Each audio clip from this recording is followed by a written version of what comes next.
morning, good afternoon, good evening, depending on what time of the day you are watching this. And yes, on screen you have there a 5,395% perfectly timed if followed in bits and pieces over there on Friday in the chat room. What I did was I laid this out over on Instagram. You can go ahead and follow over there.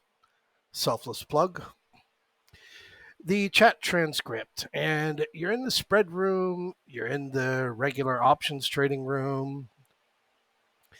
And then, yeah, as you see here with Marge, she asked me around 207 if we stay above 4,500 for the day. And I sent her the message I sent to everybody else. I'm shut down, as all other adults should be. I mean, we made great money this week.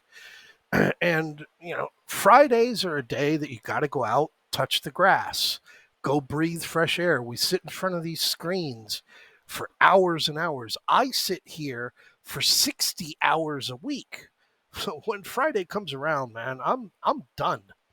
Like I said, I closed everything down as far as my computer, and I'm not looking. Say, okay, thanks.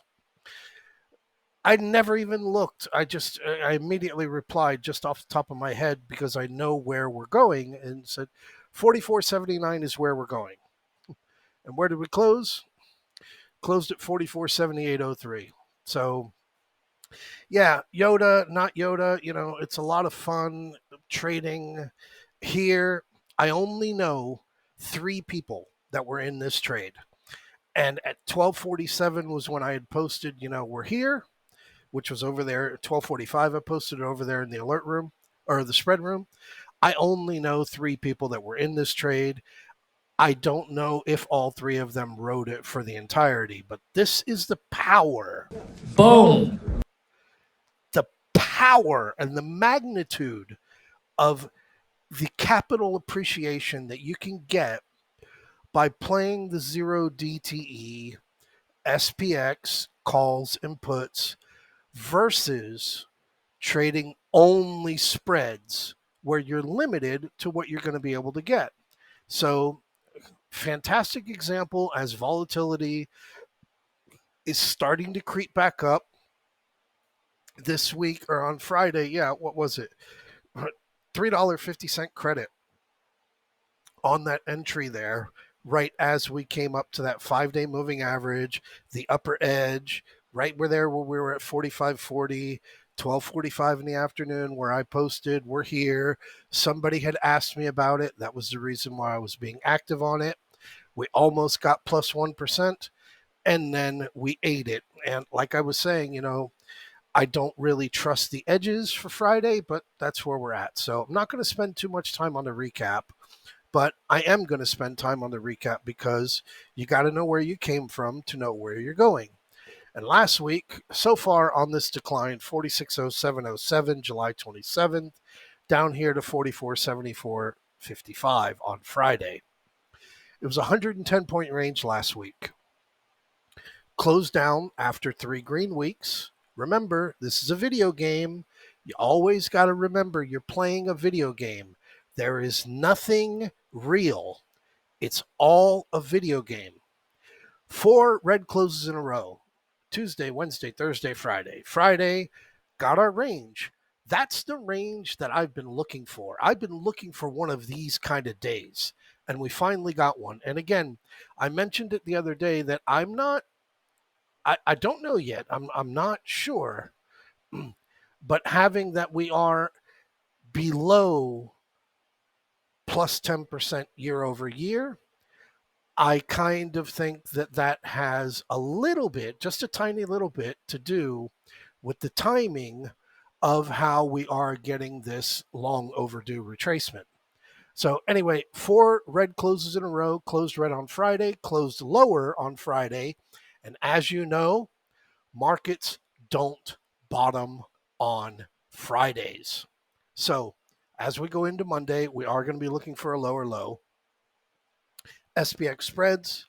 I'm on the phone with Jim yesterday, and he's telling me how he spent thousands of dollars over the years with different trading programs the fucking Muppets that are all doing Delta, do this Delta, go out 30 days, Delta, Delta, Delta, and and yeah, well, yeah, and then you sell puts, and then you trade the wheel. Yeah, he's asking me, I'm amazed that you keep calling out to sell calls, and I'm amazed every fucking day they're all ending out there, full credit.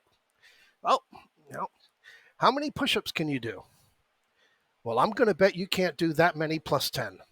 And that's the reason why I'm playing these calls. And it's a little bit of timing, but a lot of it is just basically doing your math and having your charts and having everything up and ready for you. So before I leave this, I will quickly go over here to the QQQ. QQQ, big week, down 12 points, 11.75. From the 2023 high, which was a little bit more than a week ago, back there in July 19th, down 4.25%. It has made it to the June 23, the June 38.2, and also the June 50 retracement so far. Now, we're looking at the May, almost, not there yet, 23.6 retracement to the May low. What we have is a dip, and we'll cover this. What we have is a dip, and again, going back to the SPX, which we'll look over in a minute, all dips get bounced. That's the way that it works. So I'll pull this out here, and I'm not going to draw much, but we will kind of go over it, right? Let's just do this for shits and giggles, okay? Here's your 4607. Here's your big low. Here's your high right there. We broke 45.15. Ta-da-da! Magic number. And to look a little bit lower, we are looking at the 161 being just down there, fractionally lower, right around that top of this old gap from July 12th, factoring that we've almost filled the July 13th gap, somewhere down there around 44.65. So that is simply looking at it from that. Now, from a structure point of view, you can see here, just going here onto how we're looking. Sorry, I've got to change time frames. You've got your one wave down, then you had your gap up, call that your wave up. Now you had your other wave down, that's your wave 3, greater than 50% as you broke that 45.15, and that was your wave 4, and this very much looks to be wave 5. Now, from the way that we structured there on Friday, on that drop down from the 5-day moving average into this perfect visit to 100% above the COVID low close, it looks as if this is a roughly 5 waves, but still markets don't bottom on Fridays. So we are going to be looking at a lower low somewhere down there in the 44.60, 44.40 range, in that gap, which would take us a little bit more than 3% down, is what we should get. Should. And then from there, we should get a relief bounce to cool things off, bare minimum, as we have CPI coming out on Thursday. CPI is big. Obviously, CPI is big. So we've got that we're going to be looking at. The QQQ, this gap, July 13th, is filled. It's gone. It's finished. The gap from July 12th, that is still pending. And that is right there, right around that 370, 368. We still have that fake print from way back when, a couple weeks ago, July 25th. I am still monitoring that. And I am looking for this gap right at the end of June to kind of also get filled, 358, 357. This would wipe out the entire month of July. All right. All of July would be gone, eliminated. That is not bullish. So what we're looking at here on QQQ, and again, I am and many other are still in the August 25 position. I am looking for this to get visited, broken 370, 368, and then we will see whether or not we can get 363 before we get a relief bounce. From a look on this, it very much looks like a 1, 2, 3. Not anything bigger than that, so this 3 should go a little bit lower, and we'll see what we get. Apple, all-time high spike back here July 19th, completely ate the 50-day moving average. In fact, I will throw up more moving averages here, only because I know that we're going to be getting close, and yep, there we are. We are very much nearing the 100-day moving average, coming down here into this gap below 177, which, if we were to go and get that, 30 days, this back here is your end of June. July is gone. All of July is gone. July is gone. 1 month of buying, month plus, it's all gone. So from a wider point of view over here on Apple, yes, that 176, 178 region, highly likely that you will get a visit to that area. And then, like I say, the timing that we are coming in with CPI, we'll see how that works out. Primarily, we're looking at this 180.75 still, but you lost your number one hitter and your number one pitcher. You got your number one pitcher over there on the NASDAQ and your number one hitter over there on the SPX. Apple is out. It's on the DL. So couple of losses, couple of little more down days, very much likely this correction that's overdue, very much looking to be a big winner. Amazon looked for that 145, that 143.55, sent out the second email as we got up there. Further dated out, like I said, for the primary focus over on August 25s. But even those ones that traded during the week and the credit spreads that were ending yesterday, everybody wound up making money. The close 139.57. So you got it all. So over on the SPX, all right, I want to bring you back to something to be made aware of, but not to be going and freaking out in any way, shape, or form, okay? This is our full moon. These are our full moons. And a full moon is not a strategy. Full moon is an observation in support of what your charts are already telling you. And as of the moment, looking at where we are from the full moon, our full moon hit here on August 1. 1, 2, 3 sessions prior, we got the high. 1, 2, 3 sessions after, we have this 44.74. So very, very, very much as we had with April, as we had with May, as we had with June, we, from a full moon, can swing this either way. We can swing this in either direction. We have not made any firm, yes, the full moon is going to work. It's going to work. It's going to work. And again, like I say, it's an observation, not a strategy. And as you look back in hindsight, and you can look back as many years as you want to go back, looking at how the full moon works, the son of a bitch pretty much fucking nails it on the head, other than here over in October of 2021. Other than that, you pretty much nail it with your full moon. So something to be aware of, something to be monitoring, something to be letting yourself stay in the trade longer, should it apply and should it actually, continue to support the view that we have. Now we bring you over here onto the VIX. We had those gaps over here on the VIX, which obviously very, very worried about. Filled those gaps. In fact, this gap filled with a gap. We got all the way up here to 1742, the bottom of this other gap, which is here from the end of May. Now, again, going out into a much wider view, we are so far off of that 2102. We are miles off of it.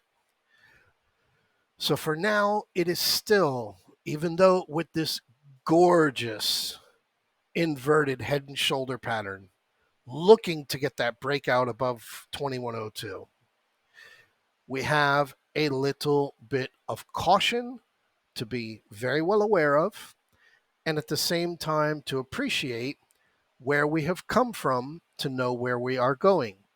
And when I mention that, I will bring you over here onto our hourly charts, drag them over. These are our hourly charts that I watch. And clean look over here on the SPX. And as you can see here, very much in place, a buy divergence setup on the RSI. In place, not to be triggered, but again, we are nearing an oversold warning to be made aware of. QQQ and NDX, exact same thing. Very much a buy divergence in place to be made aware of, although we have not triggered anything as of yet. The Dow Jones, exact same thing. Buy divergence in place to be made aware of, nothing actionable as of yet. And come over onto your Russell 2000. Your Russell 2000 really hasn't done anything during the course of this. Everything is inside the NDX sell down, and that's exactly what you got.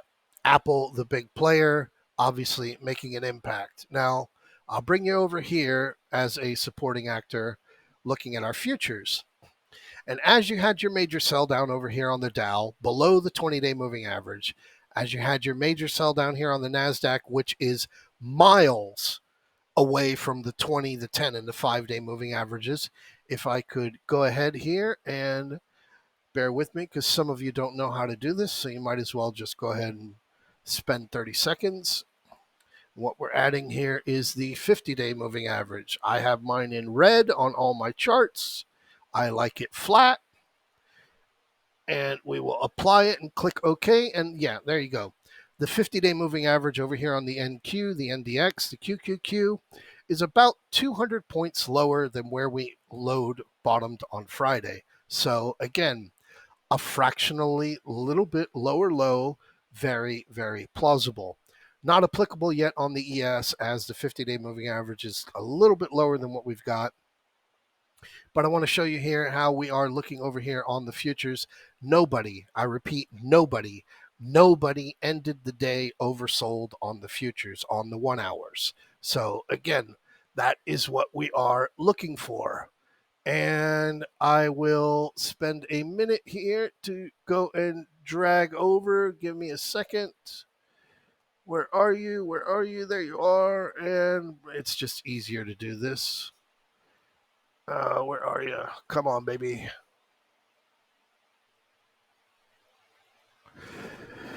Alrighty, we'll go here one by one. This is the Nikkei. Nikkei, nice little sell down, 4 hour.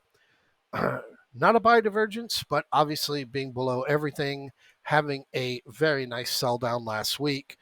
We will continue to monitor the Nikkei. FTSE went red on the year for a fraction of a minute there on Thursday morning. Hanging itself, it's holding. So, again, over here on the FTSE, we're closely monitoring. We're seeing what we've got, not yet getting to overbought. The DAX, again, the DAX, little bit of a dip here on Friday. I don't really trust these candles when they show up, but not too much damage that took place over on the DAX. The Dow Jones, this is our 4 hour. We're not oversold, but we are coming very close to getting oversold. One more good down day, and we will be getting oversold. Over here on the SPX, again, we were oversold. We were very much oversold. And now we have a buy divergence set up on the 4 hour with the 50-day way down here at 4,400.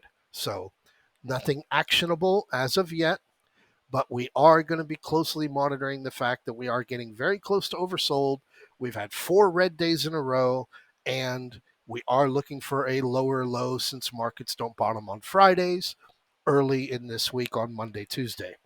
Over here on the NASDAQ, again, the same thing, fractionally lower lows, fractionally higher lows over on the RSI. a buy divergence set up in place on the 4 hour to be monitored.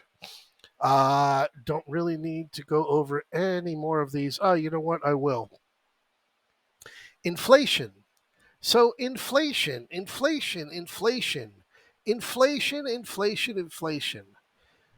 They all talk about how we've been beating inflation for so long, and then you come over here onto your crude, right? And here we are going back to November of last year, and we are making an attempt to break out right through that April high. This was where we had our sell signals as well over on the SPX and the NASDAQ. Crude was breaking out. We were going to start getting more inflation because of crude breaking out. And then they invented the word AI, and crude fell off and took a shit and made a lower low. So here we are again over on crude, making a little bit of a breakout. I know for me, over here where I am, they've just raised prices. And over the weekend, Saudi Arabia even announced that they were raising prices. No, wrong one. That's what we're looking at. So yeah, we're at this 83.13 breakout over here on crude. And if we do get a big, nice breakout on this, we're probably going to be looking no higher than around 93, but still a major move from 83 to 93. It is summertime in the US, and that meaning your gas pump prices are going up. So you want to be very well aware that there are a lot of moving parts taking place right now. The 10-year had a major breakout. We'll throw it up on here just so as not to move things around. Major breakout last week over there on the 10-year, up there to that 42.06. And again, bring you out, wider view. You know, we are right there, breaking out, taking out those March highs, and just coming up here and exploding through this 41.55 and making a very strong attempt to really break this thing out up into that 4.3, 4.4 area over on the 10-year. And that would be very, very, very, very, very bad for the stock market. So watching a lot of things. In fact, watching a lot of things. This week, it's meme week. We've got Palantir on Monday after the close. Lucid, not a big fan of Skyworks. Beyond Meat, what a fucking joke. You know what? I'll tell you, because some of you may not know about Beyond Meat. We traded a lot of Beyond Meat. I mean, a lot. We traded a lot of Beyond Meat. Look at this fucking chart, man. This was your IPO at 46. Got squeezed and ran up to 239.71 and then completely ate shit. And after COVID, started running again because, oh, yeah, it's going to the moon, you know, and you had all your Wall Street guys and your meme stocks. And this thing is just absolutely fucking destroyed.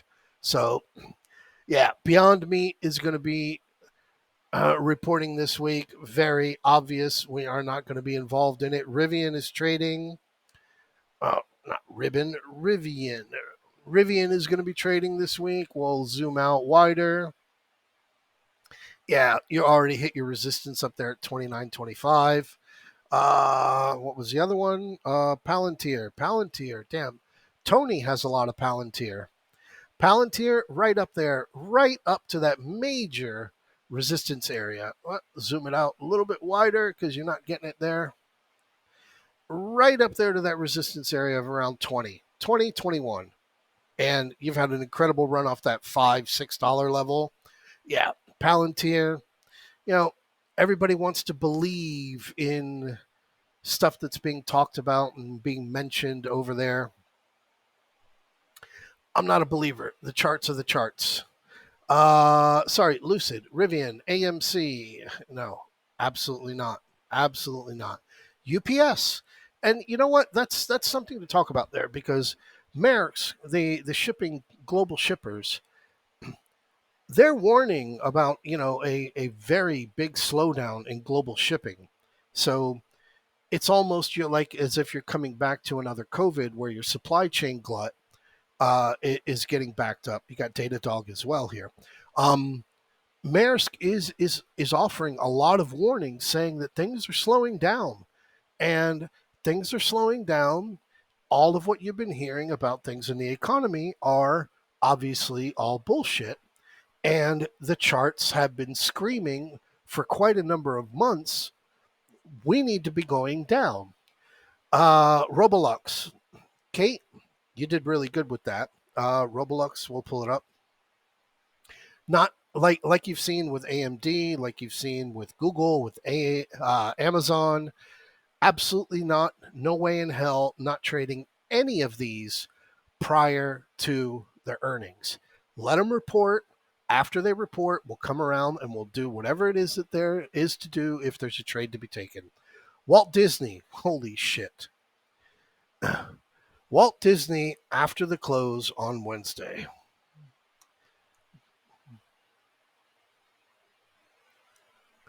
This is a 5-year week. COVID lows, 79.07. Here's your 20-year. You break this 79.07 area, right? Right over here as well, 2014, 78.50. You break that, and this becomes reality.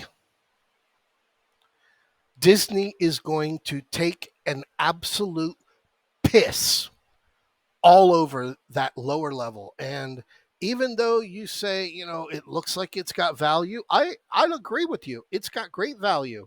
It's Disney, for fuck's sake. But they don't like it. And if they don't like it, you don't buy it. And this thing is treading on the ground floor.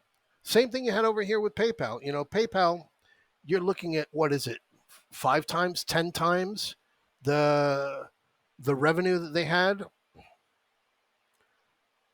back here in 2020. And you're over here, you're breaking down below 2017 levels. 80% from the all-time highs. 80%. Since we're talking about that, Baba is reporting later in the week. Baba reports on Thursday before the open. 70% from the all-time highs. Alibaba. 70%. Little bit too much. Yeah, we trade a lot of Baba. Should be clean? Yeah, clean. Yeah. Trade a lot of Baba right down to the 200 extension on your AB move. Big move to the downside. 113.29. That is your 78.6, which I don't know why I had that. That was my old drawings from your all-time lows, 57.20. Very, very obvious, where you're at over here. But again, it's Alibaba. It's Chinese. I suggest you let it go and you let it wait. But wow, this thing has been absolutely beat to shit. Will we get down here to 77? I don't know. But definitely that 100 level is a little bit of a problem. If we can get this thing above 100, maybe we might have a chance, but not really going to be focused on it. So anyway, guys, I will leave you with QQQ. QQQ, that's where it's at. That's where it's at. That's where it's at. That's where it's at. It's all in QQQ. Anything you want, any charts you want, anything you want looked at, anything you want other than me taking the fucking garbage out or washing your fucking car, send me a message in the chat room. I'll be back with you within seconds, if not minutes, and I will share with you the views that I have, because the whole idea of what you're doing is to be able to make a significant amount of net worth so that you can do bigger and better things, and other people can benefit from what you're doing because you're providing it. The only way you can provide it is with capital. I'll see you guys in the chat. They want to ban straws. Has anybody ever tried those paper straws? They're not working too good, right? Has anybody ever tried? Seriously, the new straw is made out of paper, right? It disintegrates as you drink it. If you have a nice tie like this tie, this would have no chance. By the time you get finished, the straw is totally disintegrated. Does anybody walk around with a plastic straw? Because it's not bad. You know, you whip it out, boom, boom. You never had to do that. So they want to ban straws. I said, oh, really? What about the cart? What about the plate? What about the knives and the spoons that are plastic? Oh, they're okay. But the straws we got to ban.